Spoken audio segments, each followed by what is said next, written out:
Dude, I just got back from Vegas. I had a lot of fun kind of just escaping work for a little bit and going somewhere new. I caught like a stomach bug 48 hours into it, and it made for some tough days. I thought I woke up hungover one day.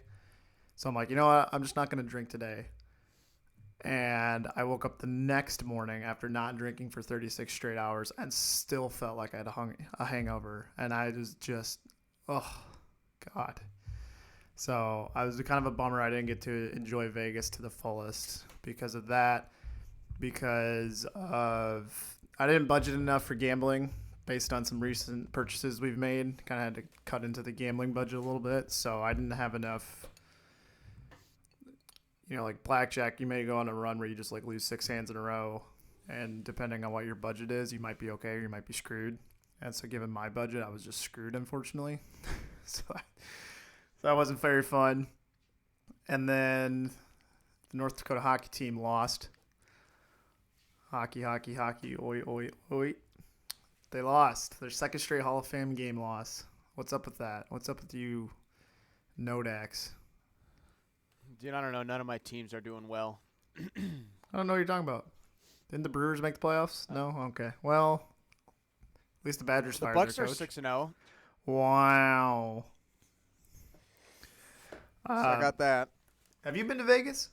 Yeah, the first time I went, I bet $20 in blackjack. Lost it all in the first hand, or second hand. 2 hands, I lost it all. And my buddy threw me a $5 chip and was like, here, see if you can just win one hand to get hot. Won a hand, got hot, walked away plus 60. So I was like, sweet, I got money for drinks tonight. And I didn't have money for drinks that night. I had money for about 3 drinks. But that trip was literally, quite literally, the trip of a lifetime. I was there for a grand total of 18 hours. It was straight out of a movie. All I brought was my cell phone, my phone charger, and my wallet. And I didn't go to bed. Stayed up until 5 a.m. when I had to go back to the airport. See, $5 tables was kind of what that was my hope. Lowest we found was 15 in like every casino. So it hurt my sample size of, like I said, if I went on a downward spell on a couple of runs, I was screwed. So went down, then went up, and then went back down, and then just said like, all right, I'm just gonna save my money and take Sammy on a date when I get home. So yeah. But the T-Mobile Arena was pretty slick, where the Vegas Knights play. That's where the Sioux played. Sorry, the Fighting Hawks. We are politically correct on this podcast. They're the Sioux. Sioux, yeah.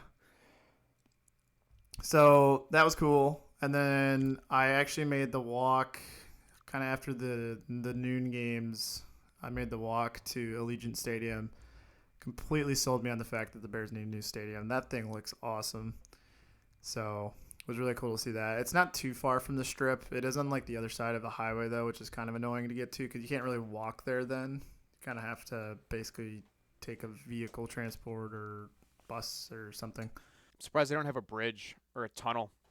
They could. I couldn't find one.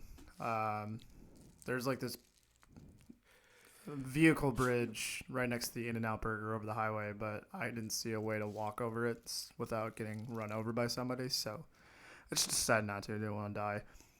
But yeah, the Sioux game was fun too. They went up 2-0 over Arizona State, who I'm pretty sure started their hockey program 3 years ago, and they ended up losing 3-2. So that was neat. We didn't get to do as much. They scored, and their 2 goals were like within the first 10 minutes of the game, and then they went 50 minutes without scoring.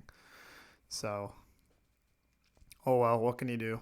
But I also got to see Zed in concert. That was pretty cool. He was DJing at a club. Oh, nice. Where'd you guys stay? MGM Grand. It was okay. I think money, no object, and kind of getting the lay of the land. If I went back with Sammy, I'd think Caesar's Palace or the Cosmopolitan. Cosmopolitan looked really sick. It was a lot. So I heard nothing but negative things about Vegas before I got there. And, you have movies like The Hangover, which, depending on what your vibe is, doesn't help. And I get there and I'm like, this is all really awesome. Like, this is really nice. You're gonna be having your sketchy person or two kind of wandering about or wherever, but that's kind of like any city. You're gonna have that. Everything was super nice. Everything was, on the strip at least, was really well kept. And some of the new kind of resorts down there, like the Cosmopolitan, Aria, things like that, all looked really awesome. So that I was expecting some like rundown gambling hag kind of thing, and it's all pretty cool. So I'd definitely go back for sure, 100%. I would just I need more FU money next time I go, so I can gamble to the fullest extent and not care. Oh no, I had a good time, but being that I was there for 18 hours, it kind of was like a hangover movie type experience. We were there for my buddy Brian's 21st birthday, and his family like ordered us a limo, so we went to the steakhouse for dinner.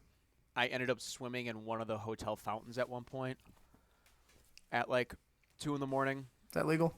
No, definitely not. I was 21. I was dumb. It was stupid. Hindsight 2020 would never do that again. But it made for a story. Does Michelle know that story?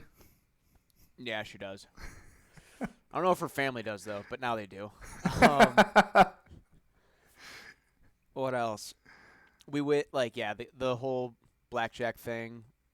Yeah, it was a crazy And time. it's a bummer, too. I love blackjack. That's, like, my type of game because it's so black and white. Like, once you learn the intricacies and the rules and it's like, dealer has this, you do this. It's, like, such an easy black and white game to learn. It's just, sometimes there's just things out of your control. Like, dealer's showing a 6, flips a 5, and then gets a 10. It's like, oh. So, it's just going to happen sometimes. That's, again, I just needed more money, which we'll get there one day. But what was your other crazy story? What did you just go in your like pedestrian clothes into the fountain and then was just soaked? Yep, I had to wear wet clothes back on the plane. Oh my god!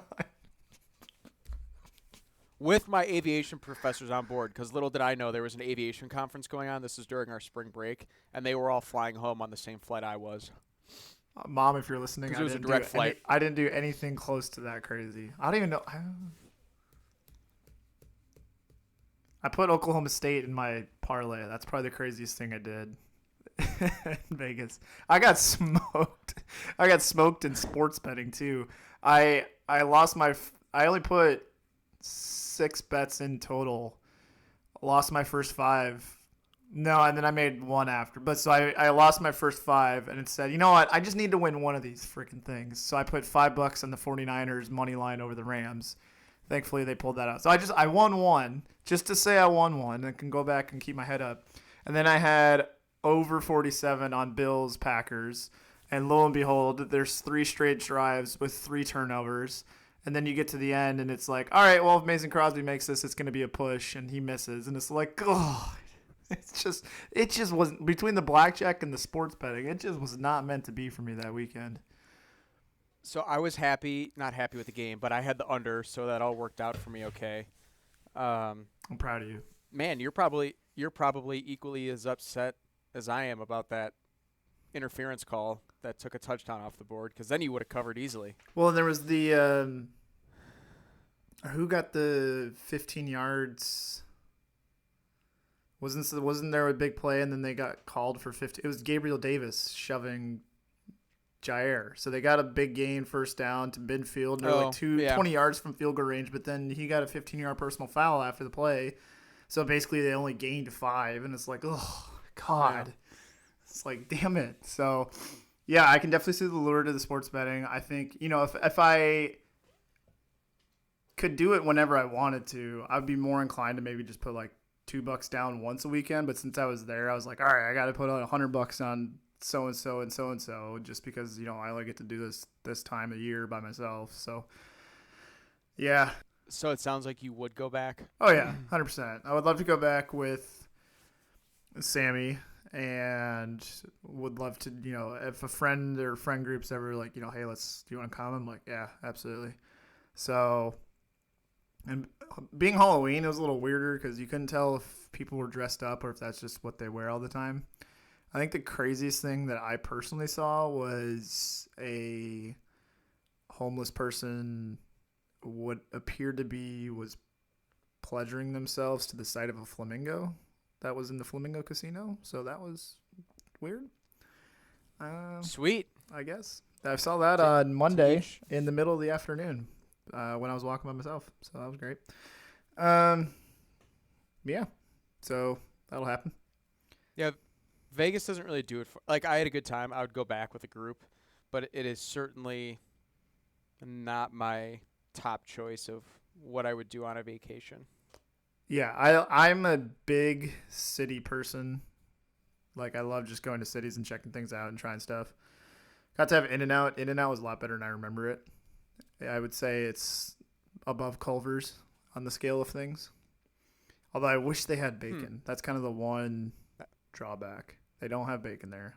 That's a take. Well, I mean Culver's is okay. It's good. It's good for a fast food burger. Yes, correct. And it got a lot better when you could get pretzel dipping their little pretzel balls with cheese sauce as a side instead of fries. I love that. Or a pretzel bun or curds.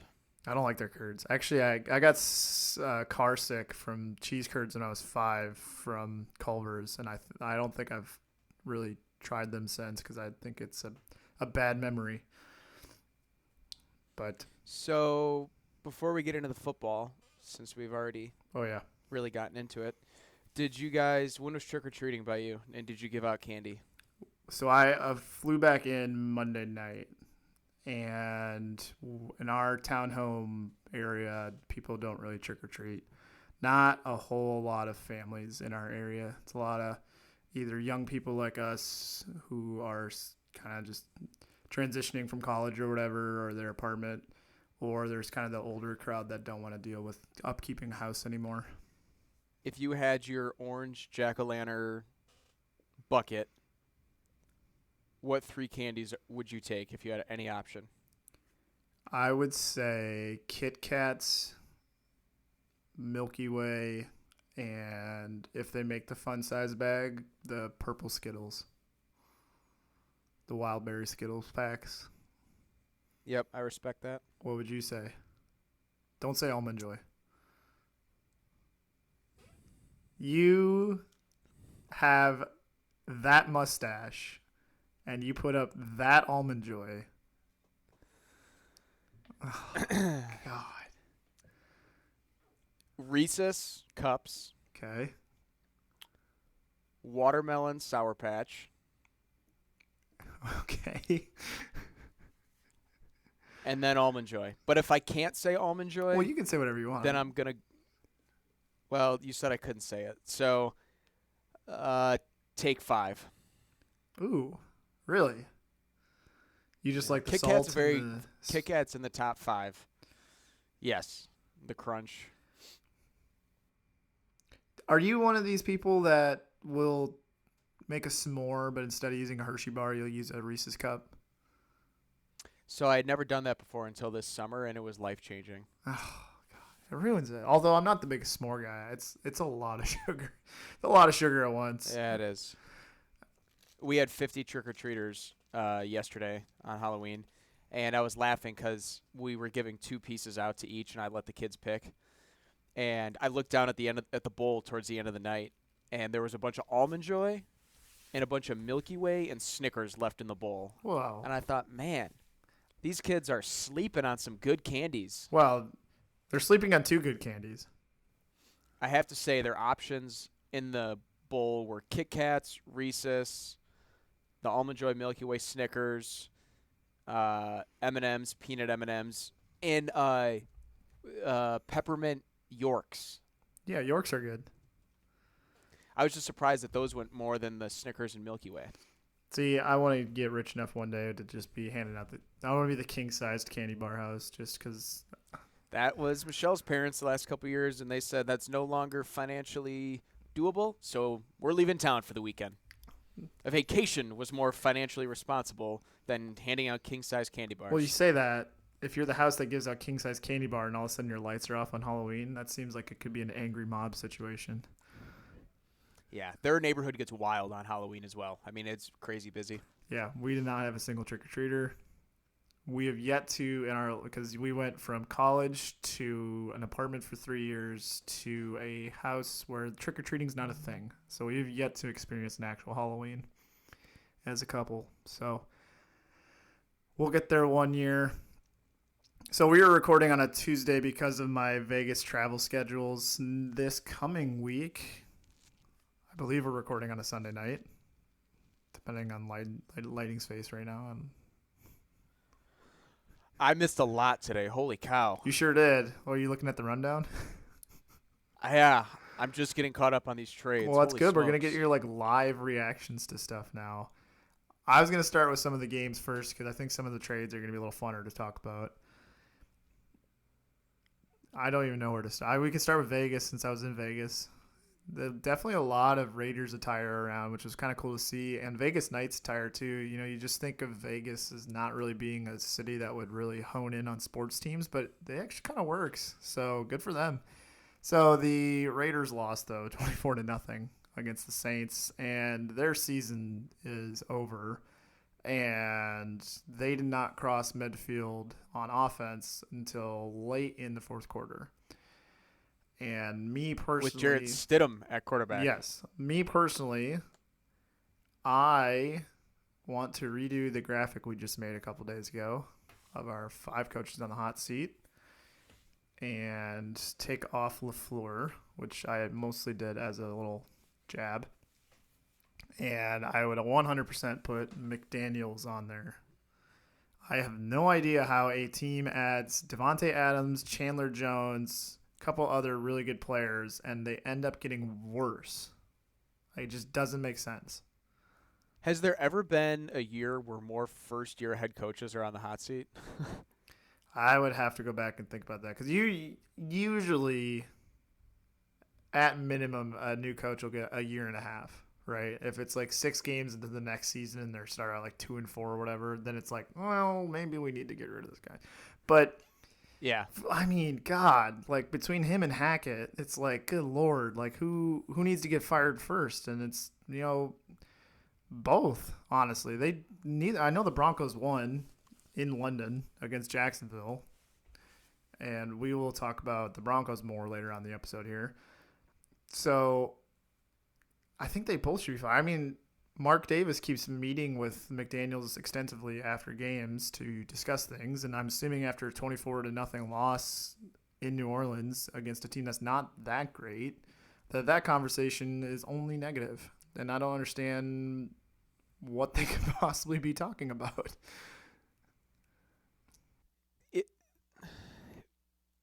I know Devontae was slightly injured. I didn't really see the whole game. I don't know. Did he play the whole game?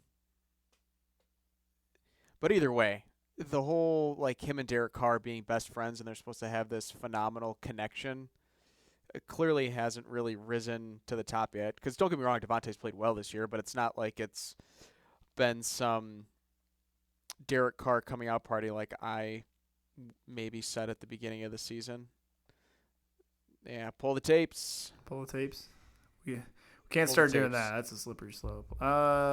Well, and it's not like they were playing a defense in the Saints that is this stellar defense full of all pros. I mean, the Saints defense isn't bad. They were supposed to be a lot better than they had been this year, and maybe this was the coming out party and they turned the corner now, but it's not like the Saints defense has looked all that good this year either. Yeah, and I think I've referenced this a couple of times, but this is coming up this offseason, I believe, is their get-out year for Carr, where they can cut him without too much loss, despite his huge contract. So, I wonder if they'd entertain a trade, Jordan Love and a first-round pick for Devontae Adams.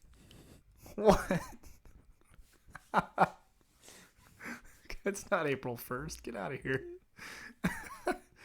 Oh, that's funny. I like it though. I don't think there's been I think that when we look back on this 5 years from now, because I know this could just be a one and done kind of year for the Raiders where they suck, but then depending on coach, whatever they do next year, quarterback, maybe they'll recover next year and do great. But so far, both teams look to have appeared to have lost this trade so far. I think the Raiders are going to come out ahead, but both teams somehow got worse from this move, and it's kind of mind-boggling. Doesn't surprise me one bit, unfortunately. Neither here nor there. But hey, I think you can keep holding out for Derek Carr to have his turnaround. I just went back and looked at the Saints' last handful of games.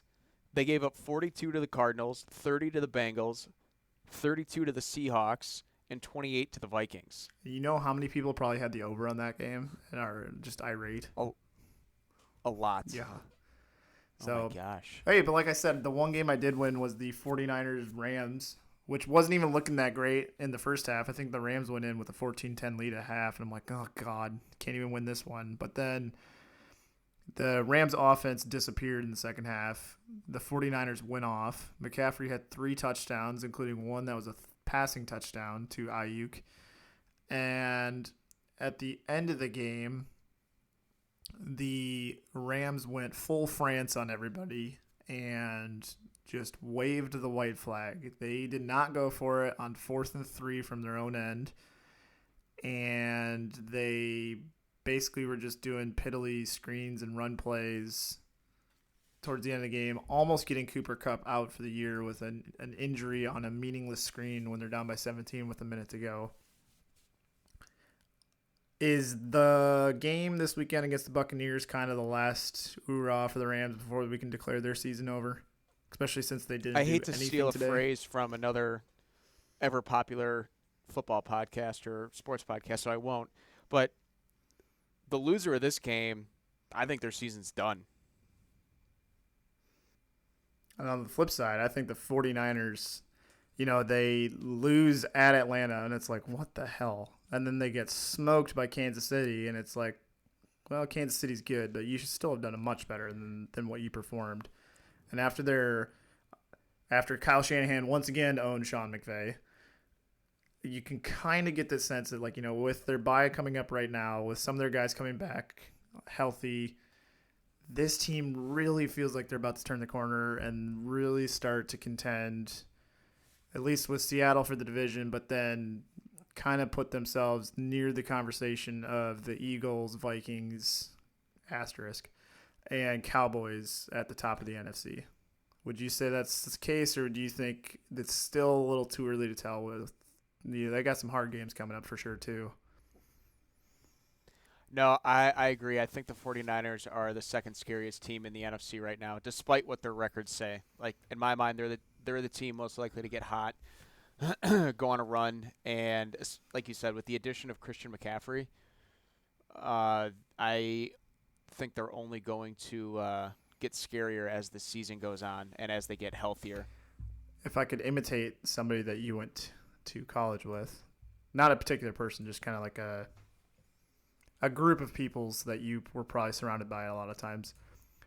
Hey, David, the Vikings have 6 wins or 7 wins right now, and the 49ers have 4. Why would you say that the 49ers are the second best team in the NFC right now?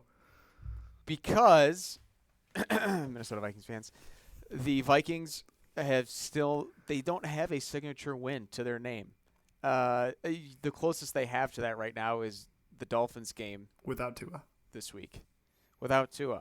And if you're looking at the rest of their schedule, they have a whole 2 marquee games on their schedule. And you could maybe say 2.5 with the Packers at Lambeau. But it's the Bills and the Cowboys, and those are back-to-back weeks.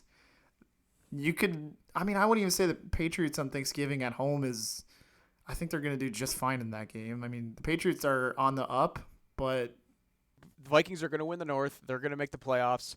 And they're probably going to lose to the 49ers in the first round if the Seahawks hang on to the West. That's what's going to happen. Yeah, and they're going to go like 13-4, 14-3. Everybody's going to buy into the hype. They're probably going to have like an all-in off season. Everybody's going to think that this new coach is going to be the greatest thing since sliced bread. And then it's really, I think next year when they have a first-place schedule, I think next year it's the AFC North and the NFC West, maybe, I think is who we have to play next year. Is it the North? It might be the South. I hope it's not the South. God, can we just boot that every 4th year schedule away? I hate that schedule. Let me look.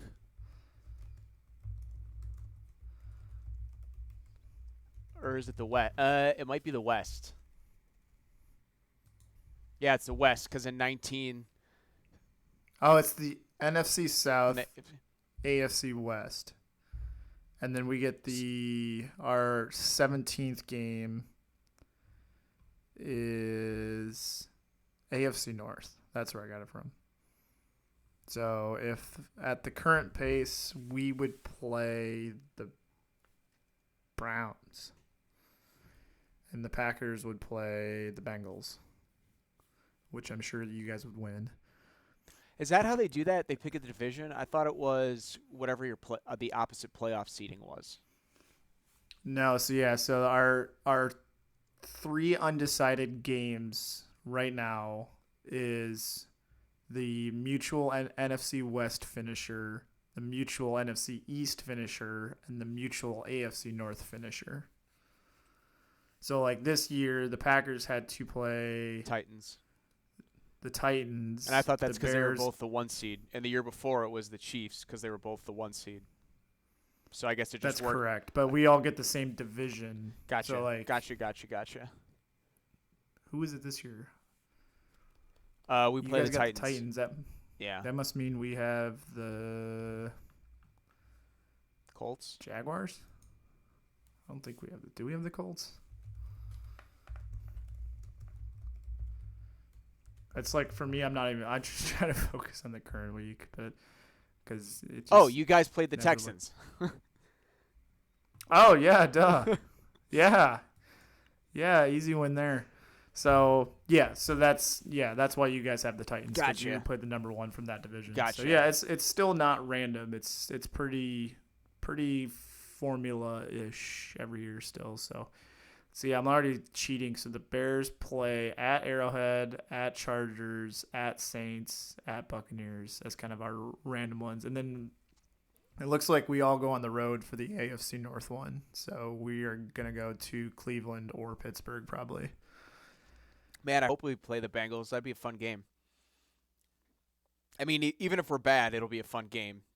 No, you should want to host them and have it be on a primetime game because Zach Taylor is now 0-6-1 as a Bengals coach when they are on the road in primetime. They lost 32-13 against the Browns, just like everybody expected. Is this a Jamar Chase thing? Like Jamar Chase is out, suddenly they suck, or like this is the most inconsistent team in the history of ever? I don't know, man. Joe Burrow has not beat the Browns yet, which is wild. It's a crazy stat. I was looking at the Bengals' schedule last year, because I heard that and I was like, "There's no way that's true." And they had some weird games like this last year too. Let me read off some of these games. So game-winning field goal against the Vikings. So last year they went on a stretch. So they lost to the Jets on Halloween, 34-31. They lost to the Browns the following week, 41-16. Then they beat the Raiders. Then they lost to the Steelers. They beat the Steelers 41-10. Then they lost to the Chargers 41-22. And then from there, things kind of evened out because they went on their kind of end of the season run. But then they lost to the Browns the final game of the regular season. And then proceeded to go to the Super Bowl. Dude, it's a weird and wild team. I don't totally get it. So I don't know if this is just the Browns have Joe Burrow's number right now because that defense got after him last night and got after that whole team. Yeah, and I mean Jacoby Brissett's doing really good for the circumstances, and I still can't get over the fact that the Cowboys traded Cooper for just a 5th. That is just going to go down as one of those just awful trades. Because it had to be more for the cap side of things, but I agree. Still, you could have got more for him. Yeah. And to me, he's a top 3 route runner in football. It is just a treat to watch him play. So good on the Browns, I guess. Bengals, just be very wary of the Bengals if you're betting on them. You never really know which one you get. If you have to default to one, just bet on them at home, not in prime time. There's solid consumer advice. The So my flight actually got delayed on the way out to Vegas. It was already a 9:30 p.m. flight Central Time. I wanted to make sure I could fit in a full workday before I left, and that was kind of my only option. Got delayed 2 hours, so it was an 11:30 p.m. takeoff, which is always fun. So the good news on that one, though, is at least I got to watch the Ravens-Buccaneers game at the airport uninterrupted. And lo and behold, the Buccaneers, like you said, are now going into that Rams game absolutely 100. Well, maybe not so much for the Buccaneers. I mean, they have to stop losing at some point if they want to win the division, but the division is in disarray right now in the NFC South. So I really think it's actually going to come down to probably those December games to determine who's going to win the division there. But the Buccaneers still just look awful. And Tom Brady particularly does not look very good right now. He looks inaccurate, indecisive. I know he's not a mobile quarterback, but my God, he looks slow when he's trying to like move around. Like, you know, if he's trying to roll left to find somebody, he looks like molasses out there. So how much do you think is just a serious drop-off in his play, which happened very quickly? Because if you rewind the calendar to the divisional round last year, he played pretty good. I mean, it wasn't his best playoff game ever, but the only reason they really had a chance was kind of that Tom Brady magic. So it's just crazy to me that his physical drop-off would have happened that quickly, but I guess when you are in your mid-40s, that can happen. But you also have to think all of this off-field stuff is playing a major role in his play this year. And I feel bad for the guy, truly. I know there's a lot of internet memes and jokes out there, and like, why do you feel bad for a guy that's got all these Super Bowls and all this money and blah blah blah? But I mean, that's a pretty shitty thing to go through, and I can't imagine. I shouldn't assume, but I can't imagine the support system within the locker room is wonderful. Yet it just doesn't seem like that'd be the type of thing that. And maybe I'm wrong. I don't know. He probably is getting more support from the coaches than his teammates, to be honest, just because he's closer in age to his coaches than his teammates. Truly, Rodgers has even said that as you get towards the end of your career, you start becoming closer with the coaches and the other players because you have more in common. So I don't know. I do feel bad for the guy, which is crazy. I never thought I'd say that, just because I spent the better part of 2 decades despising him and everything he did and the team that he used to play for. But it's just kind of sad. It's almost like watching Favre towards the end of his career with the Vikings, where it's just like, oh no, this is going to be ugly, isn't it? Like, it's just, and I know in 5 years from now, we're all going to forget it, and he'll be remembered the way he should be, but it's sad. Yeah, I'm going to need to stop talking to you about stuff because I'm a whole 2 months older than you, so I really need to get to someone that I can connect with on an age level. Nah, might want to call Michelle. Well, are you 28? Yeah. I turned 29 in two weeks. Really excited. What's your go-to like beer Olympics or just drinking game? Seems like you would be the kind of guy that would have good advice on this. You can't say duck race because we don't have enough time to like get throw that together. Boom Cup. Why don't we play Boom Cup at Road America? I love Boom Cup. We can do that. Boom Cup, Flip Cup are my 2 favorites, and I have become a bigger beer darts guy. I used to not. I love beer darts. Although it's hard. My friend group in Appleton is pretty into it. I had one of the craziest kill shots ever. So I had, like, you got to visualize this. This was at State Darts, ironically, last year in Green Bay. I had a kill shot from the top, puncture the can, somehow after puncture, ricochet out of the can, and you got a through and through in beer darts? I kill shot 2 cans on 1 throw. I have no idea how it happened. What did the second person just flip out? It was like the whole place exploded. It was insane. It's going to be 37 degrees on my birthday party day, so I don't think we'll be able to play some beer darts. But do you guys have any rules with like cans? Because you know Surly, I'm assuming Surly Brewery, their cans are thick. So it's like when you're trying to play beer darts with them, they just ricochet right off of them because you never puncture them. We had a friend play with it once. We hit her can like 18 times, and at a certain point, we just said like, "Dude, you need to switch." Like, but then you also get like Ham's cans, and they just like detonate when you hit them, so you basically just lose all your beer on the ground.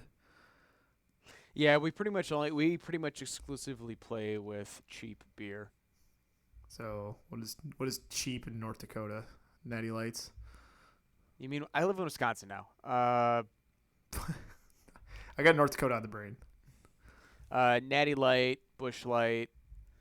Um, what else would be in there? I guess hams sometimes. Sometimes we'll play with White Claws just to be funny. Ugh, can't imagine chugging one of them. Occasionally, like a Leinenkugels ends up in there just because someone happened to have Leinenkugels in their cooler.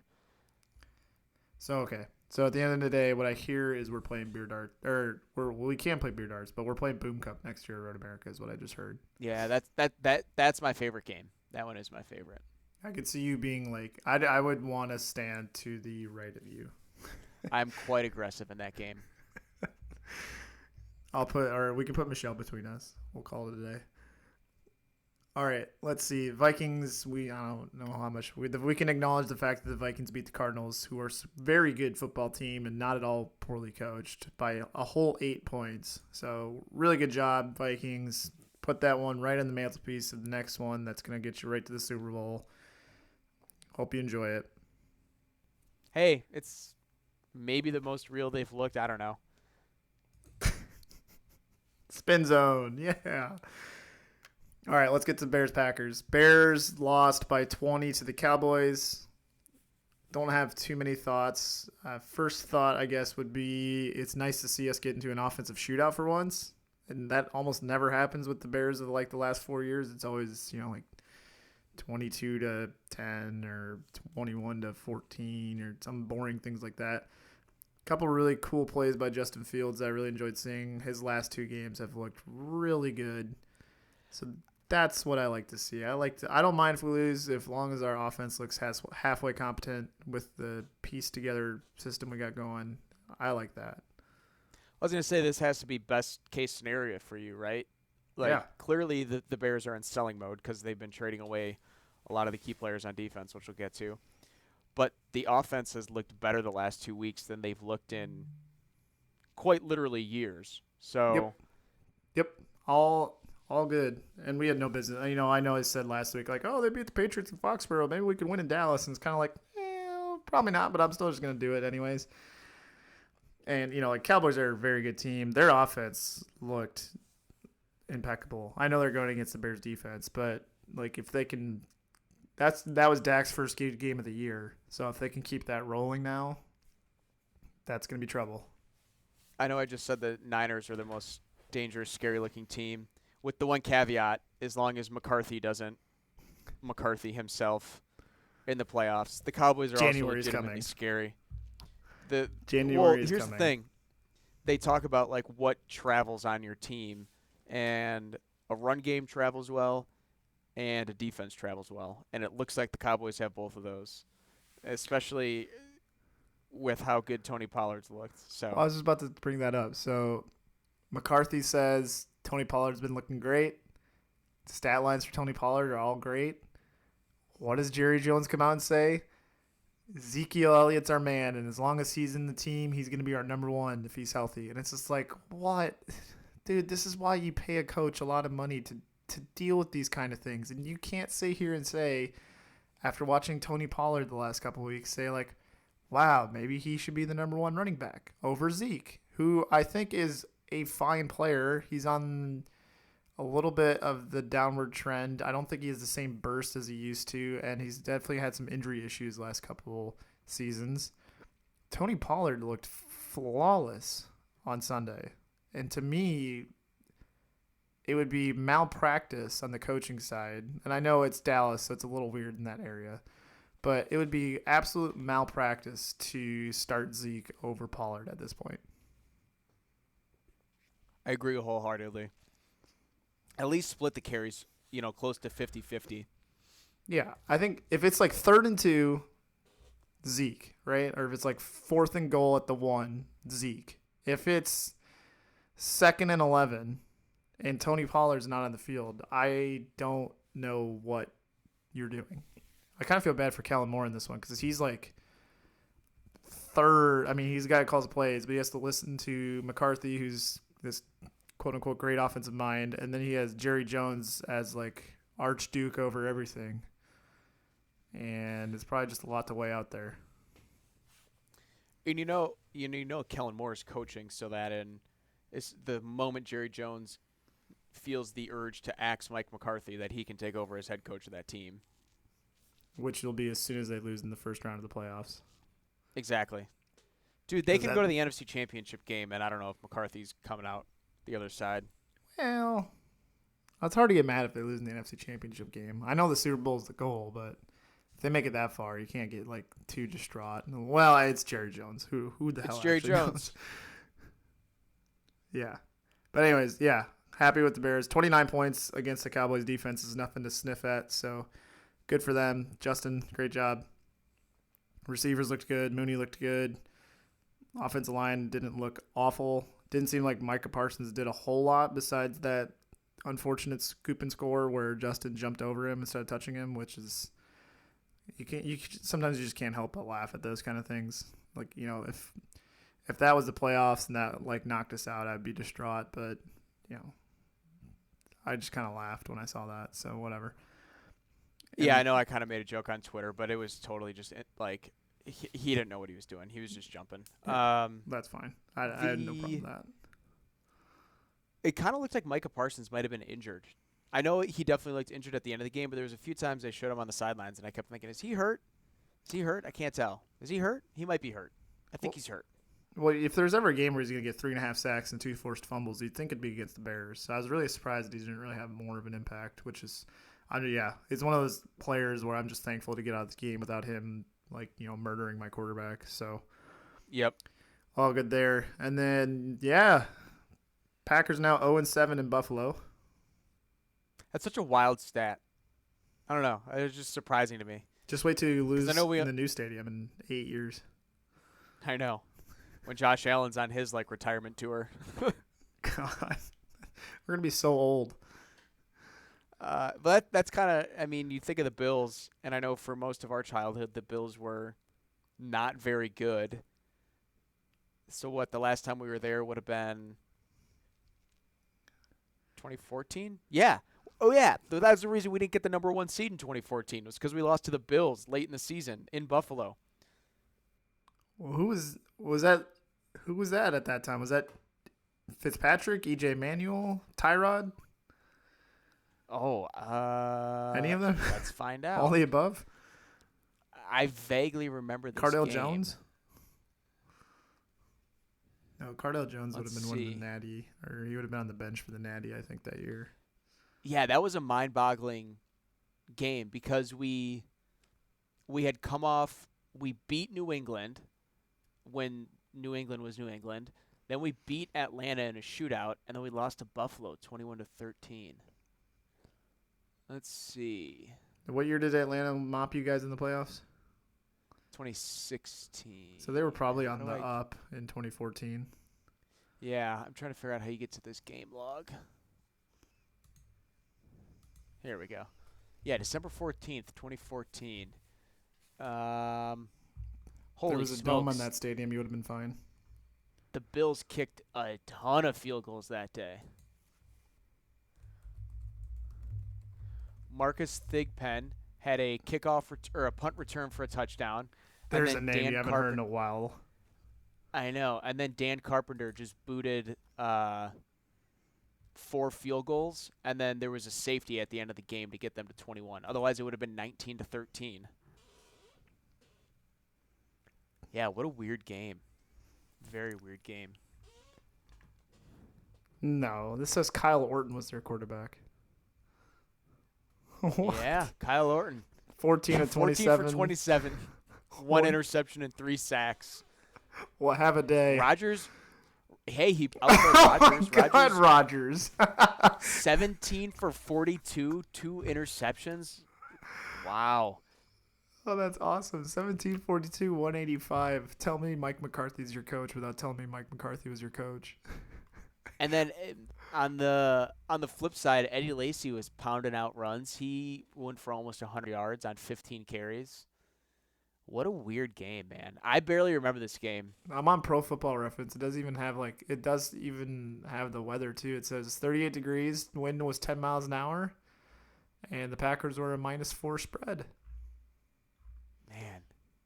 Because, the Bills they finished 8-6, or they were 7-6 coming into that game. And Doug Marrone was their head coach at the time. Wow. Good Lord. Who else is on this list of people that... Let's see. Let's look at this really below average defense here. Tremont Williams, Clay Matthews, Clinton Dix, Morgan Burnett, A.J. Hawk, Julius Peppers, Sam Shields. Hey, Mike Daniels. David Bakhtiari at a tackle. Eddie Daytone Lacy. Jones. There's a name I haven't heard in a while. Hey, maybe this is the game that sold Micah Hyde on coming to Buffalo. I think he was a rookie this year. Well, I know. Anyways, Bakari Rambo on the other side. Corey Graham, I'm pretty sure he was our nickel corner forever in Chicago. Forgot about him. Marcel Darius. Stephon Gilmore. Well, there's no way Stephon... That's right. He did play for Buffalo before he went to New England. Brandon Spikes. God. What a weird time. Randall Cobb with 1 punt return for 5 yards. Do you have any Dwan Harris memories? Very few. Very, very few Dwan Harris memories. Tim Mastay was a punter. 6 punts for 257 yards. What a legend. Yeah, he was pretty good. We should just do that. We should just pick a random game and just kind of go through, diagnose what we remember about it. Yeah, So I don't remember much. Well, you lost again. So Again. Back to present time now. I'm going to do something weird and actually give my thoughts about this first. I think 27-17, and all things considered, isn't the worst thing to ever happen to the Packers. And I think holding the Bills offense to, Allen finished with less than 240, I think, passing yards. And 2 picks. Should have had 3, but DBs ain't got hands. But honestly, ignoring the Packers offense for a second, I didn't think the defense did all that horrible.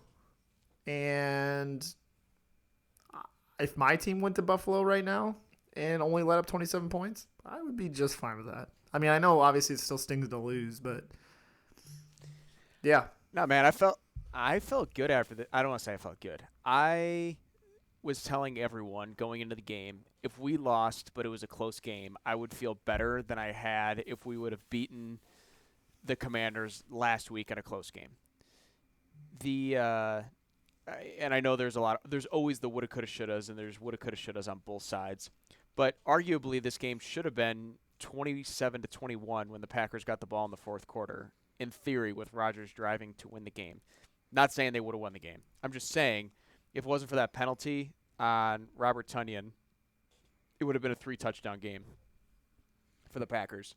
But I'm with you. Everyone was ragging the defense hard. And don't get me wrong, there were some plays where the tackling was very poor. Darnell Savage did not look great, especially trying to tackle Josh Allen. But like I think I said on Twitter, at least he attempted to tackle Josh Allen. There were some guys that were just kind of jogging quite slowly behind, which I didn't fully understand that. Yeah, I don't know. We covered. That's cool. I now know what it feels like. You know, I've heard this on a few other shows, but there's a lot of franchises kind of going through this right now where they're getting to kind of get a peek behind the curtain and see what it's like to be on the other side of the NFL, between the Packers, the Patriots, the Saints. You know, these teams that have historically been pretty good over the last decade and a half are now dealing with what it's like to be a mediocre / middle of the road team. And it's we lost by 10 against the best team in the NFL. That's not so bad. The crazy thing is, if the team played like this the last 3 weeks, we'd be 6-2 right now. That's the most That's the craziest part. Like, we would have, I don't want to say we would have mopped the floor with the Commanders, but we would have comfortably beat the Commanders last week if the offense looked like this. And I don't know. We'll see. We go to the Lions next I'll week. say, thank God you're going to Detroit this week. Dude, who knows? That place has been a house of horrors at times, so I don't know. I jokingly tweeted on Sunday night after the game that 10-7 sounds like a fine wild card number. Do you actually think that, or are you just being a dork? Both. I wouldn't. If this team goes 9-8 or 10-7, it would not shock me. Now, I don't know if that number's good enough to make it in as a 7th seed, and I'm not saying if they get in as a 7th seed or a 6th seed they're going to do anything. But if they use this game to continue to build off of, it would not shock me if they finished the season with a winning record and somehow snuck into the playoffs. All of that just to lose. I guess it wouldn't be mad to see that happen because then I just get to watch them lose in January again. So no, because this is the stupid thing. This will be like what happened in 2015. what, they're when they going to barely backdoor snuck the in. playoffs and then just run it? Will backdoor their way into the playoffs, win the wild card game, and then lose a nail biter in the divisional round. Which I was also thinking about this the other night, just like who the Packers have played in the playoffs, and the NFC West has their number. Except the Rams. Except the Rams. That's the only team they haven't lost to in the Rodgers era. In the Favre era, the Rams housed them when it was like the greatest show on turf. But the teams the Packers have lost to in the playoffs, the NFC Cardinals, 49ers, and Seahawks. Falcons, the NFC East. Seahawks. The NFC East has never beaten the Packers in the playoffs. Or the It's NFC kind of North. weird. Oh no, that's a lie. The Giants did. Ha! Akeem Hicks. In the Rodgers era. Hey, but the NFC North never has. Although the sample size on that is what, 2? The Joe Webb game and the NFC Championship game? God knows you haven't played the Lions in the playoffs. Yes. And that's the only time, I mean, when have the Bears and Packers ever been in the playoffs together other than 2010? And as far as like modern-ish era. When Mitch Trubisky won the MVP. We don't count that year, okay? We backdoored into the playoffs when we were shit, and we did not deserve to be there. But that's fine. But okay, yeah, I guess bottom line on this game, I didn't expect us to win. I was happy with a cover, although we barely covered. Yeah, Amari Rodgers should probably play more offense and no more special teams because the last 2 games he's made some pretty good passes. So maybe we should keep trying that, and maybe we should keep giving Aaron Jones the ball. And, yeah, we'll go from there. So, yeah, 2 more takeaways. One is, had it not been for the interception, I think Rasul Douglas would have got a lot more grief for that game. And, yes, Savage was awful. Like, horrendously awful. Very bad. Jair Alexander should have been on Diggs more. I still don't understand why the scheme doesn't work that way. And LaFleur is all full defense mode of the scheme that's being called by Joe Barry. And I don't still – I mean, I'm all for sticking up for your guy, but at a certain point you're allowed to be a little bit critical. And also Jair is giving me huge Kevin Durant vibes right now as far as like being a mentality monster of just – needing to get the last word in after every single whistle. And it's like, I mean, he doesn't really need to do any talking because, you know, he plays really well. So I don't understand why he's getting in the face of everybody after every single play. I had a buddy of mine texting me the same thing, and he's like, Jair, just another member of the all bark, no bite club. That's what he likes to call the Packers defense. But I think for certain guys, the barking is what helps bring out some of the bite, if that makes sense. Like, yeah, and no, he and some Diggs do not guys like each just- other. And some guys just get going in different ways than others. Like back in the 90s, some dudes would bang their heads on a locker to get ready for a game. Some guys rip some smelling salts. Some guys meditate. Some guys just got to talk a lot of shit. I don't know. To each their own. I know he had a really bad game against Terry McLaurin last week, but this week he played pretty damn well, even when he was matched up against Diggs. Again, he probably should have had 2 interceptions. So whatever he's doing, I'm going to let him keep doing it. Again, it pisses some Packers fans off when they're down by 2 scores and he's out here talking smack, but you need a guy like that sometimes. And it beats having just bland milk toast playing defense, and when they make a good play, they don't celebrate. So, I don't know. Well, I could ask that guy in Vegas. Maybe he'll get Jair a large size poster of a flamingo. He might. And then my other one was, if you're down by 3 scores, I'm all for running the ball occasionally, but it just didn't seem. It doesn't seem like the Packers offense knows what to do if they're down in the second half. Yeah, I don't really know how to read into that either. I was working. Well, I guess it I don't worked because the Bills' offense stopped scoring. Now, if the Bills' offense continued on their normal trajectory of just running it down someone's throat, but we had the 2 straight drives of an Allen interception that obviously hampered scoring. So I think part of that too was a good job by the Packers defense in the second half.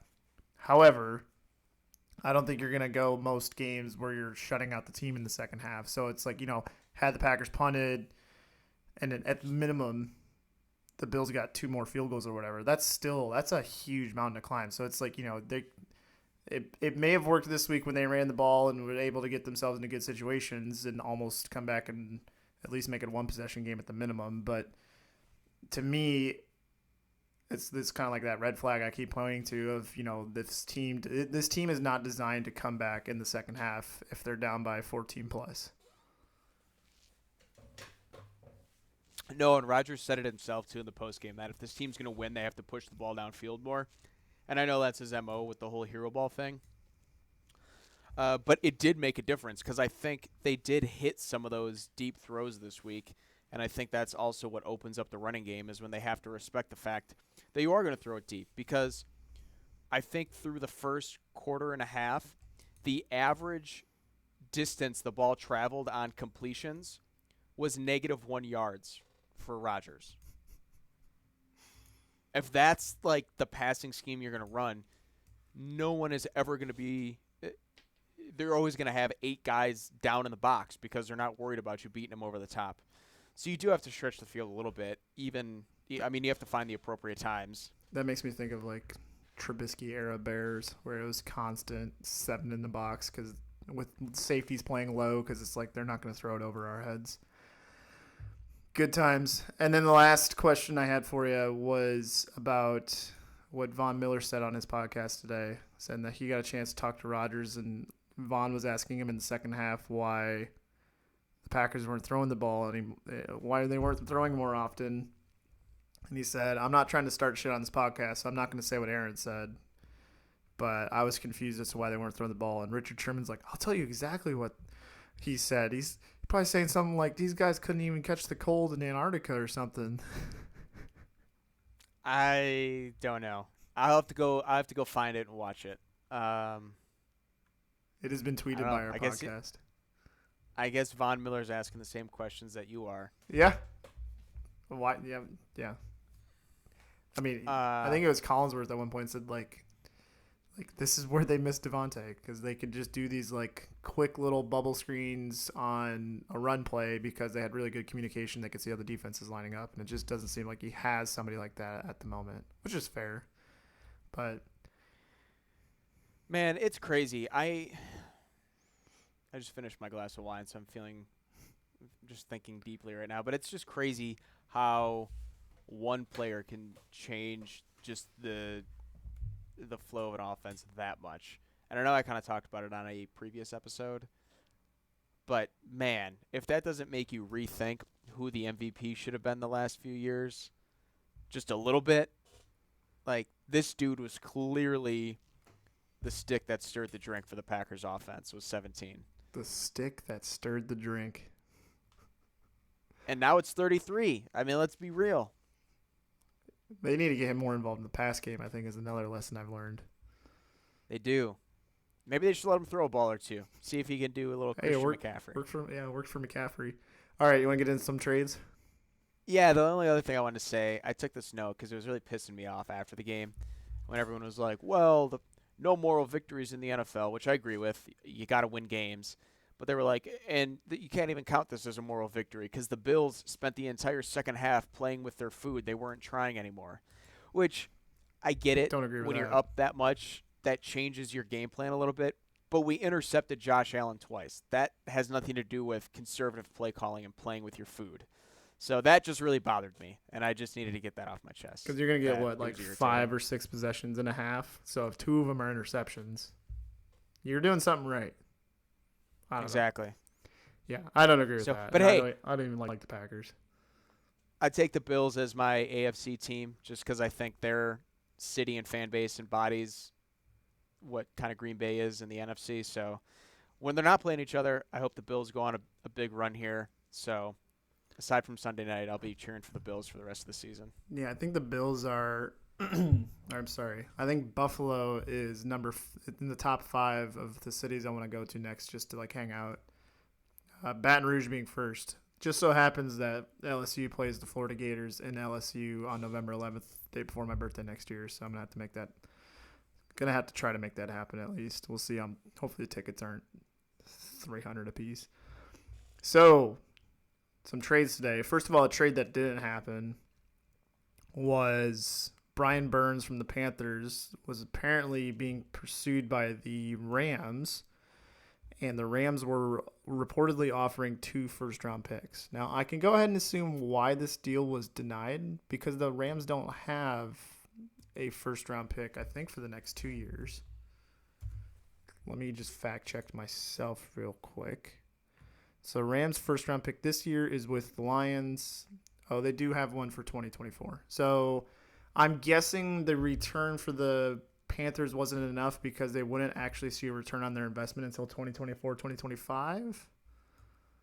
That would be my guess because the Rams have just been trading picks like it's candy on Halloween. Like you would have thought draft picks weren't a thing the way the Rams have been trading. So that makes sense to me.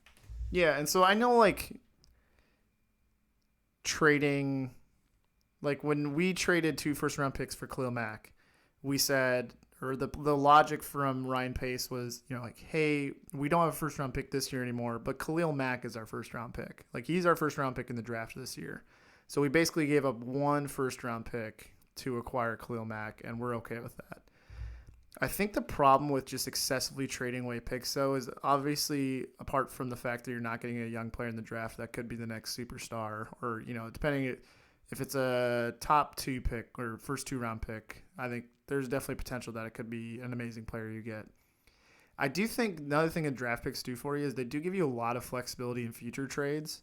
We'll touch on the Bears here in a second, but when we just keep adding these picks into our holster, we can either use it for a rebuild or we can do things like trade them for Chase Claypool. Because now that we had 2 second-round picks, one of those is technically more expendable than the other, and we can just kind of play around and make some trades of our own. So with the Rams right now, for 2023, they have a second, a third, a 6th from the Packers, and another 6th, and a 7th. So they have 5 picks, but none in the first round or the 4th and the 5th. And it just seems like they're missing, like, if they had a first this year, if they said, hey, we'll give you a 2023 and a 2024 first, I think the Panthers probably would have said yes.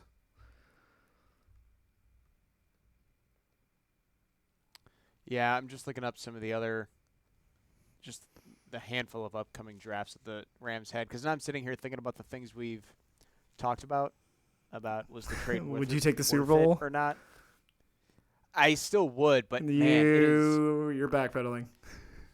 I'm not, because the thing was, it wasn't just that Stafford trade. Like, I'm looking at just the 2023 draft, and they traded their 4th-round pick to the Patriots and 5th to the Browns. Luckily, they got a 2 6th, one from the Packers and one from the Titans. But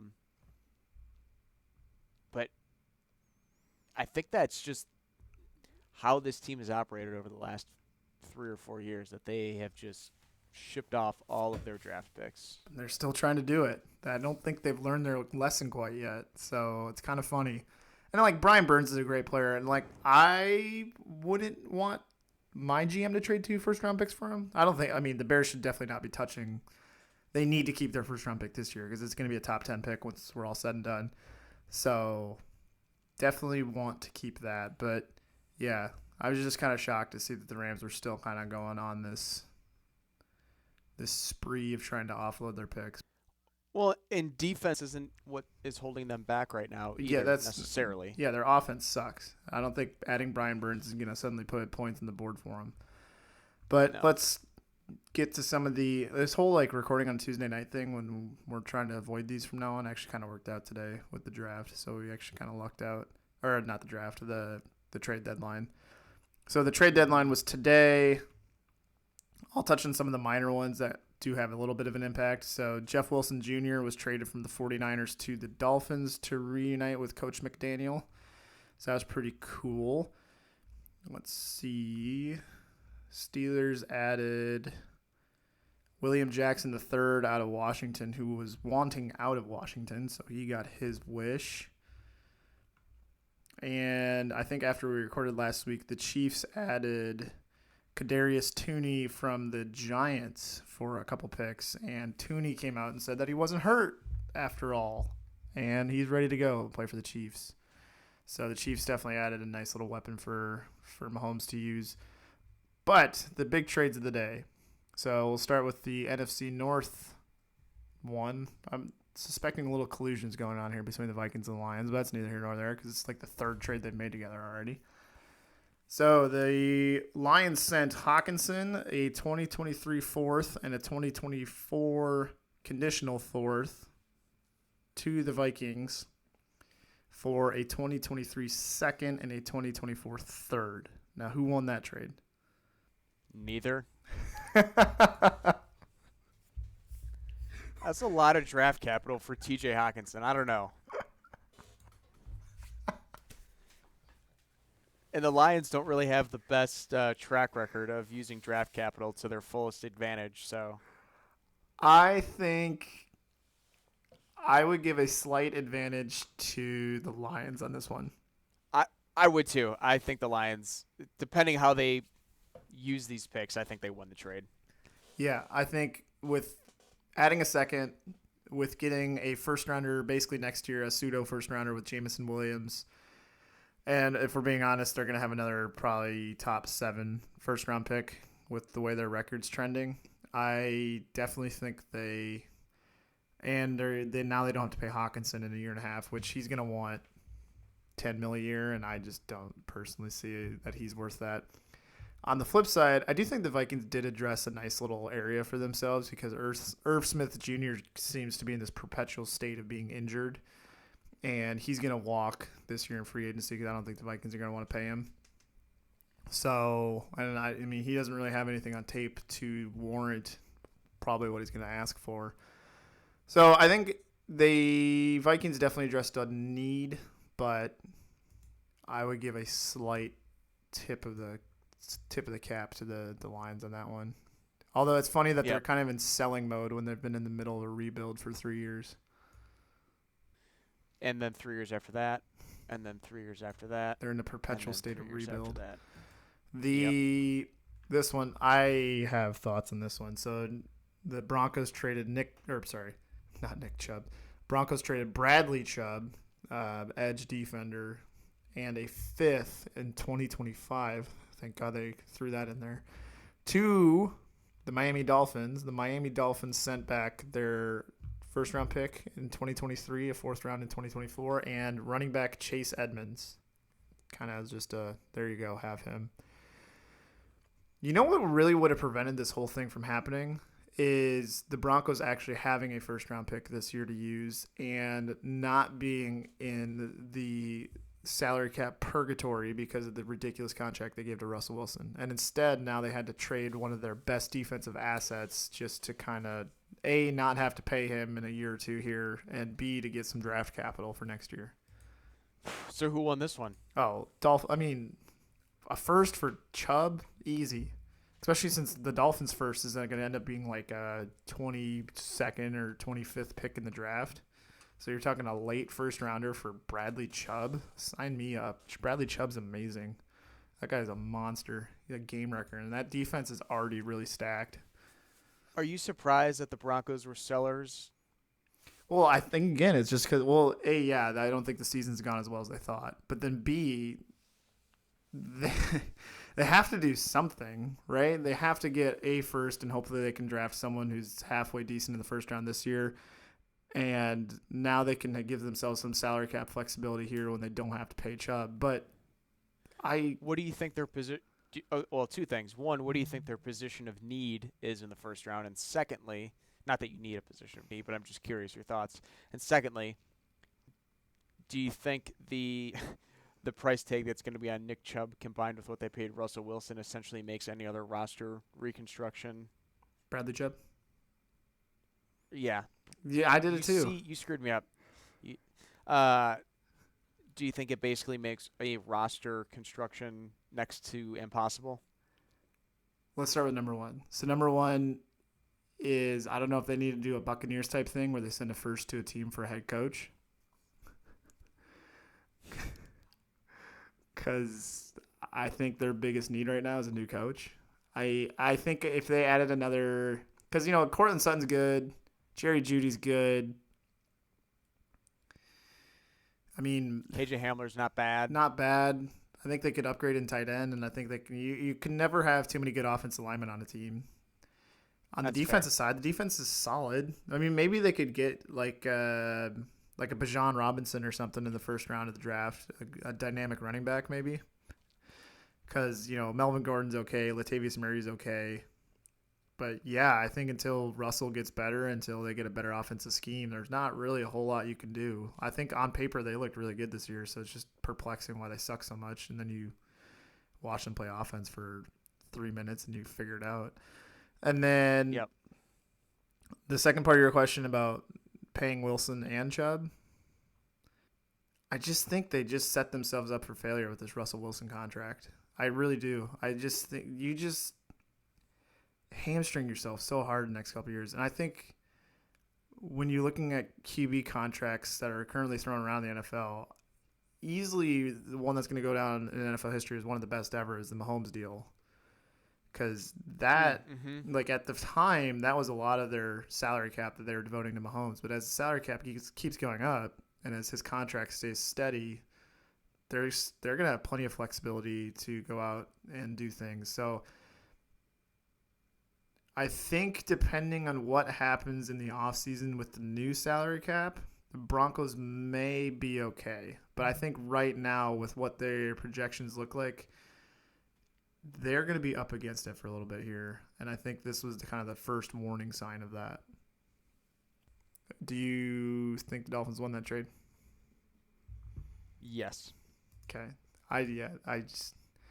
They are going to be if Tua can stay healthy, they're going to be tough to deal with in the playoffs, and I would not want to play them. Thank God they play the Bears this weekend. I was say you're excited for to play another outstanding pass rusher. Man. Nope, I sure ain't. But because that's one of those positions you can trade for, and they can literally play that week and make an impact. Yeah. Hey, we need you to say, do a stunt, or hey, we need you to go get him. Yep. So Calvin Ridley is no longer a Falcon, even though he's suspended. He's been traded to Jacksonville for a conditional 5th 2023 and a conditional second? Damn. A conditional second in the 2024 draft. I think the funniest part about this is the one that got Calvin Ridley suspended was that he was betting on the Jags-Falcons game. And so now they've made a deal. It's kind of poetic in a sense. But I would say since Jacksonville's not really in a win-now situation, that getting Ridley next year is going to be awesome. I think this was a great trade for the Jaguars because you kind of have one season left to, I don't want to say salvage Trevor Lawrence's career, but like year 3 is kind of make or break it for a number one quarterback draft pick. So to get him as many weapons as you can is huge. So I think this is a good move on the Jags' part. Yeah, or it turns out for some quarterbacks in their second year, it's really the week 7 of the second season. But neither here nor there. Also, Zach Wilson looked awful on Sunday. So just want to point that out. All the second year quarterbacks look bad right now except for Justin. So let's go. But yeah, I would give the slight advantage to the Jaguars in that one. I think that was good, and I bet Calvin's really happy to be getting out of Atlanta. Didn't seem to be gelling. All right, now let's get to the Chicago Bears trade hour, sponsored by Ryan Poles of the Chicago Bears. So right after we recorded last week, the Bears traded Robert Quinn to the Eagles for a 4th-round draft pick. The Bears have to eat his dead money, but the Eagles have to inherit his base salary, meaning that the Eagles could technically cut him after the season for no repercussions other than surrendering their 4th. I personally liked that move. I know Quinn is a good player and a good leader on the team. We're not going anywhere this year, so I think we were just going to cut him June 1st anyways, so to get a 4th out of him is really, for me, better than nothing. Yeah, I think it was a good move for both squads, to be honest, because Philly has a window right now that they can really take advantage of, and if it doesn't work out, like you said, let them walk at the end of the season, and they don't really have as many repercussions, or cut them at the end of the season, they don't have as many repercussions. So I would say this is a pretty fair trade across the board. Although I feel like Robert Quinn hasn't been as consistent. I don't know if you just mentioned that, but that has sort of been lacking. So we'll see if that changes in Philly. Probably not. Yeah, because his first year with the Bears, he was awful. And then the second year with the Bears, he sets the franchise record in sacks. And then this year, he's kind of been non-existent. So I liked him. Am I sad about it? Not really. So we'll see. But then we moved on to the next one, which was, like an hour before I boarded my flight home. And that's the Baltimore Ravens trading linebacker A.J. Klein, a 2023 second and a 2023 fifth for linebacker Roquan Smith. He's been a topic a couple times in the show about his trade and negotiation and whatnot. I'll start with you on this one. As much as it pains me, I think Chicago might have also won this one as well. But Baltimore absolutely just addressed a massive need because their defense has not looked like a traditional Baltimore defense this year. And maybe Roquan Smith, in addition to Patrick Queen, I don't know, we'll see what happens with their defense. But this is all adding up. It just sucks because it's all adding up to the Bears having a shit pile of draft picks and just building a squad around their quarterback right now. And the reason it's so painful is because we're literally on the exact opposite end of the spectrum right now. That's great, isn't it? So it's something. It's something. It reminds me of what Seattle did at the beginning of Russell Wilson's career in Seattle when he was a low cap number. And this just goes back to everything you've sort of said the last few years. But I guess they're doing this a little bit differently because they're not just building a roster through big signings. They're trying to truly build through the draft, which, again, is almost more painful than just signing big names because it's like, wow, a competent franchise using good talent evaluation and multi-year strategic thinking rather than let's live for the here and now. What? What franchise does that? The Los Angeles Rams. Well, or the Packers sometimes. Oh, certainly not the Green Bay Packers. The Green Bay Packers have never signed a big or have never made a big trade right before the deadline. What? Hang on a second. I thought the Packers were the kings of making moves on the trade deadline. Okay, wherever you heard that, I heard that from Mike McCarthy.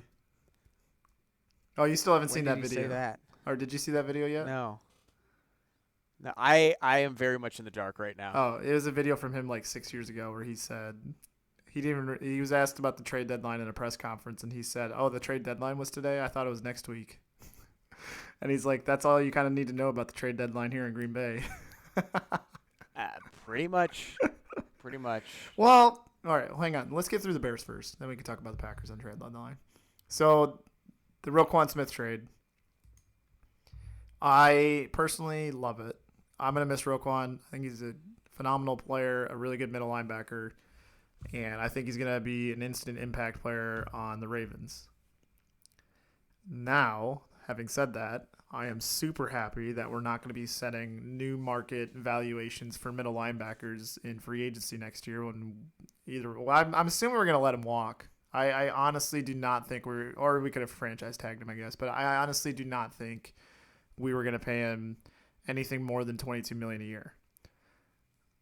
On top of that, now we got a second and a fifth for him, and AJ Klein, who I regrettably don't know a whole lot about, but he is someone that can just plug in and get us through the rest of the year, I'm assuming, and get us to the next phase of our rebuild while keeping us to under or hopefully above 4 wins, hopefully. But I'm really happy that we're not going to commit $20 million a year to Roquan for the next 5 years when we could be using that money for offensive line, defensive line, and getting a great receiver, which unfortunately there's not a whole lot of great receivers coming up in the next free agency class, which we'll discuss in a second here. So at the end of the day, I think it's another one of those where both teams improved, but I think I definitely like the Bears situation better after this because I just think they're, like you said, they're just really setting themselves up really nicely for the 2023 offseason, and I tip my cap to Ryan Poles for the work he's done so far. Ready for my favorite trade of the day? The one that the Packers tried to get in on. Oh, yeah. But the Steelers said no because they thought the Bears draft pick was going to be better. Well, I mean, that's just factual at this point. That's not – I don't think that's a conjecture or opinion. I think that's kind of just I don't know what the line items are on the Bears finishing with a better record than the Packers at the end of the season, but I'm going to assume it's like plus 5,000. I know they have the same record right now. That's right. We still have to go through the gauntlet for some of our games, though. So, but anyways, so the Bears traded. As do we. Well, whatever. We traded. So we got a second-round pick from the Ravens. We traded our genuine second-round picks, the one that we owned before the day started, to the Pittsburgh Steelers for Chase Claypool. I'm going to be upfront and say that I have not been the biggest Chase Claypool fan. I think he is a physical specimen that can go up and get the ball and really win in key one-on-one situations, and he's deceptively fast.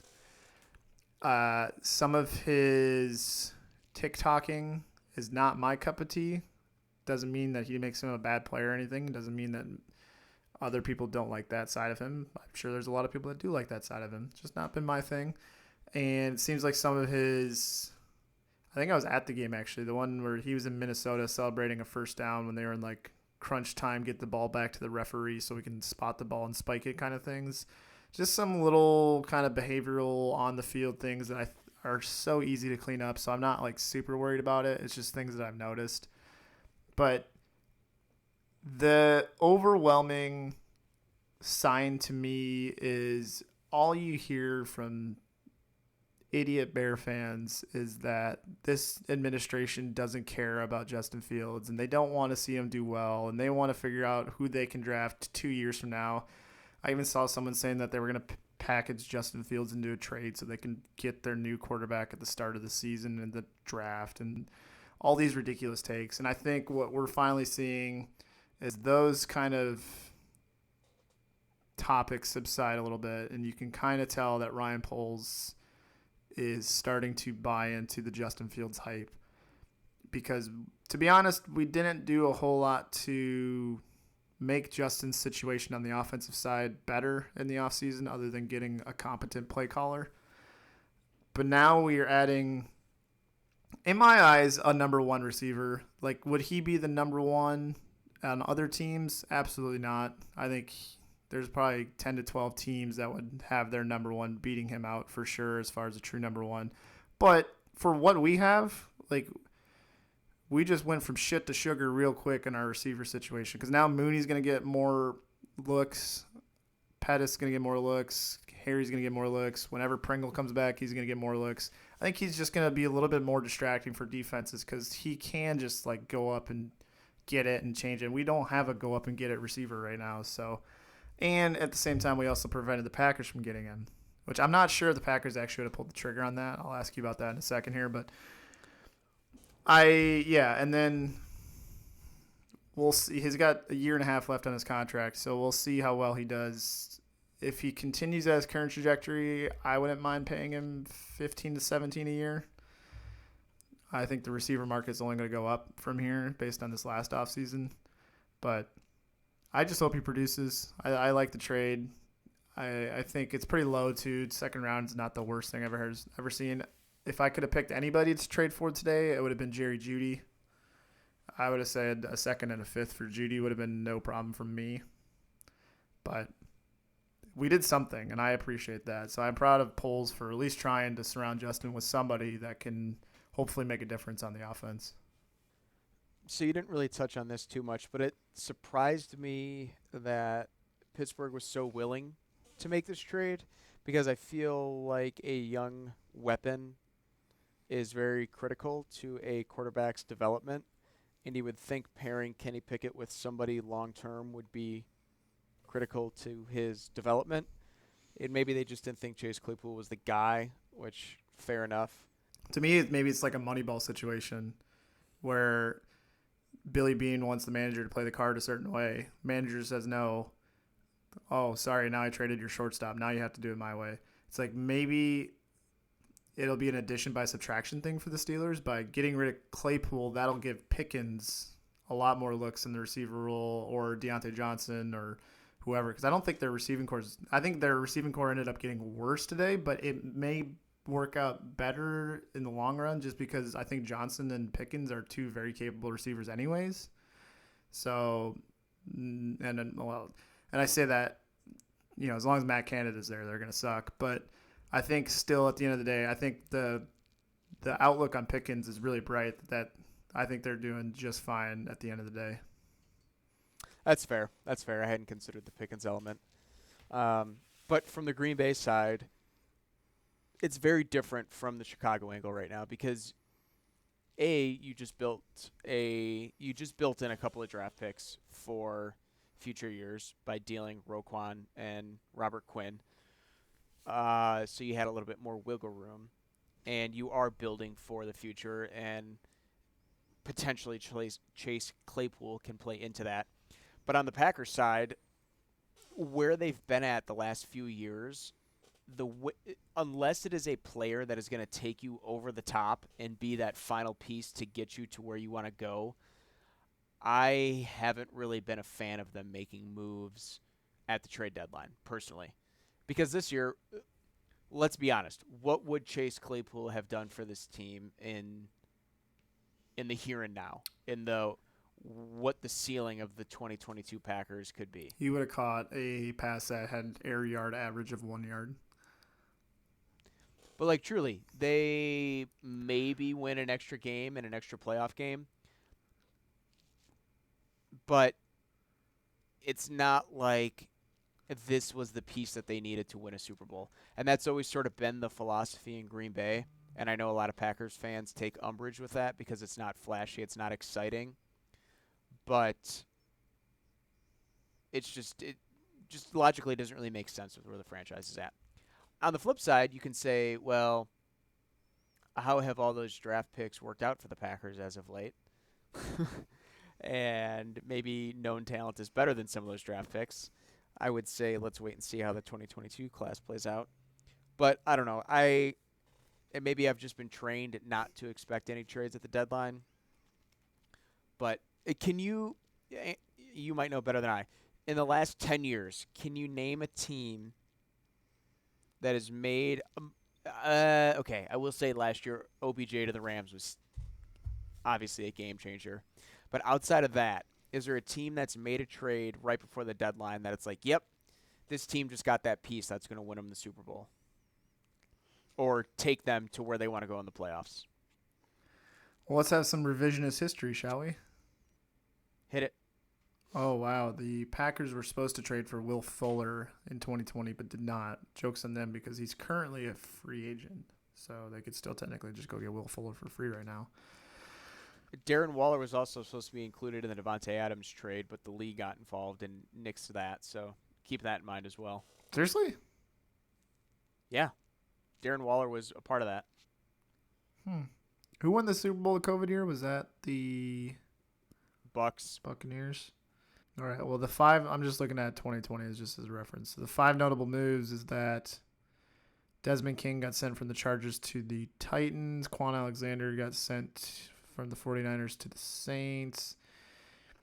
Avery Williamson got sent from the Jets to the Steelers. Isaiah Ford got sent from the Dolphins to the Patriots. And DeAndre Washington got sent from the Chiefs to the Dolphins.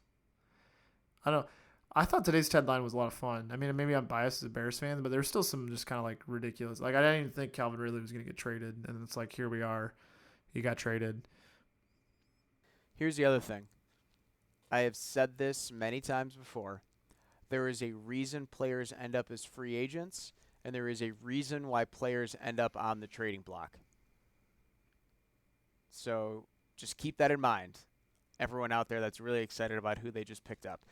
And that's not a shot at you and the Bears. No, and I'm Chase going to go Claypool. cry now. But seriously, because again, look at these big free agent signings and these big trades, and how often does it actually work out in the long run, even in the short term? Their franchises don't just walk away from players and willingly give players away that could play an important piece. Now, again, you sit back right now and look at Bradley Chubb and Chase Claypool, and you're like, wow, those are, top 10 talents on any NFL roster right now. But just keep that in mind 5 years down the road when we revisit how this all plays out. Oh, you still want to talk about football with me in 5 years? Maybe. We'll see. Bears go 11-6 next year, and you're like, this. The only thing, like, my Mouthguard award this week is super quick. It's just Quay Walker needs to use better judgment.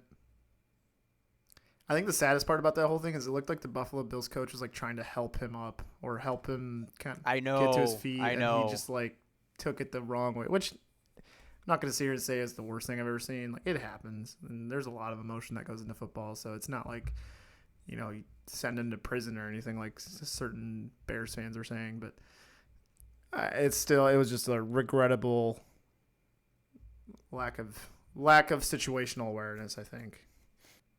Sorry, I was just reading something else on the trade.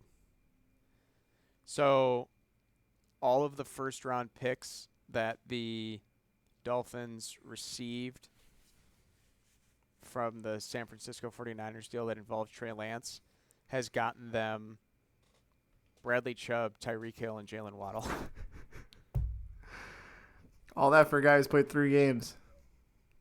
That's crazy. Wow, the Niners have lost that trade. Holy smokes. And you even think about that, and you still look at where they are, and they're still thriving. Yeah. Yeah. And they didn't use a first to get McCaffrey, so they're still thriving. But anyways. They are. Quay Walker, real quick. Yeah, I heard he teared up a little bit in the post-game interview, but whatever. Rookie mistake. Learn from it. Move on. Don't push guys, especially on the sidelines. But yeah, that poor guy, he was literally trying to help him up. Yeah. So that's it for news and stuff this week. Like I said, I'm really kind of happy we did this on a Tuesday night on accident, just so we could cover the deadline. I'll have to make a mental note of that for next year. Next week, we are recording on the Sunday night football matchup, which I couldn't even tell you what it is, but we'll probably just be doing another first or second half kind of look in while we're discussing the news from the day. So look for the episode to come out on Tuesday next week. You're making a this could be okay kind of game. What's that face mean? Chiefs and Titans. Okay, we will happily watch the Chiefs wreck them. All the Titans are 5-2, but I think their schedule's been a little soft. So, are you doing a handoff motion? Yeah, just feed the king. Oh, before I sign off, Derrick Henry is on like this absurd pace to like smash a bunch of NFL records. Like he's already at like 7,700 rushing yards. He's like tied for 33rd in rushing touchdowns already, and he's been playing for what, 5 or 6 years? Yeah. Like if he can stay healthy and keep going at this pace, he's gonna be freaking just destroying. So good for him. But yeah, I think the Titans are not gonna win that one. You want the good news or the bad news? The bad news. There's only 2 afternoon games on Sunday. After 3. Yeah, it's the Seahawks and Cardinals at 3:05 and Rams Bucks at 3:25. Jesus. Otherwise, it's the noon slate is loaded. All right, I was gonna make for some fun red zone. Was that the good news? And then the good news was the noon slate will be fun. The bad news was the afternoon slate sucks. So Bears host the Dolphins. I think if we can keep it to under 18.5, I'd be happy. That's aggressive. We just lost by I guess 20 you to did the just Cowboys. lose. Yeah, So and you just lost 2 of your. yes, we have no. Our secondary is okay, but our front seven is probably the weakest in football now. Yeah. And then the Packers go to host. What do you? Oh no, you go to the Lions. Yeah. So what do you think of that? The 1-win Lions. What do you think? I tell you what, I have 0 expectations, but I hope we win by a touchdown. What do you think the line is for that? I'm pulling it up right now. Line is probably 6.5. 3.5. Good Lord, give me that. You would take the Packers 3.5? Absolutely. And the Dolphins are favored by 5 points. God. Well, too bad I'm not in Vegas this weekend. Okay, biggest line of the weekend is who do you think? Everyone at home, look at your Week 9 slate. Play along. There are multiple double-digit spreads. I'll give you that hint. I think the Bills and Jets would have to be one of them. That is one of them. I think. Oh, Eagles Texans. Eagles Texans is 14. Bills Jets. Bills minus 13. And then our Sunday night game, the Chiefs are minus 12.5. That one's interesting. I know. I'd hammer the Titans in that one. Yeah, but then see if it were my money and I did that and I lost, and Mahomes like racked up a huge score, I would get double salt. Because it would already annoy me that Mahomes is doing well, but yeah, that's it. I think it's our longest episode ever. This has got to be a record for home teams being underdogs. I mean, I'm not gonna say anything. You owe me some picks, but We have eight home dogs this week. is that what you call It's them, a a lot. home dog? Home dogs, 8 home dogs. All right, well, we'll talk on Sunday night how that all went for Vegas and our picks. But And both of our teams are involved in one of those in both of those games. like I said, look for an episode to come out Tuesday next week instead of Thursday, and then we'll try to make Tuesday the new norm if our schedules comply. So thank you so much for listening. We really appreciate all the support. Find us at Mouthguard Pod on all your social medias, and we hope you enjoy Week 9 now. Good Lord, it's already Week 9. But yeah, have a good one.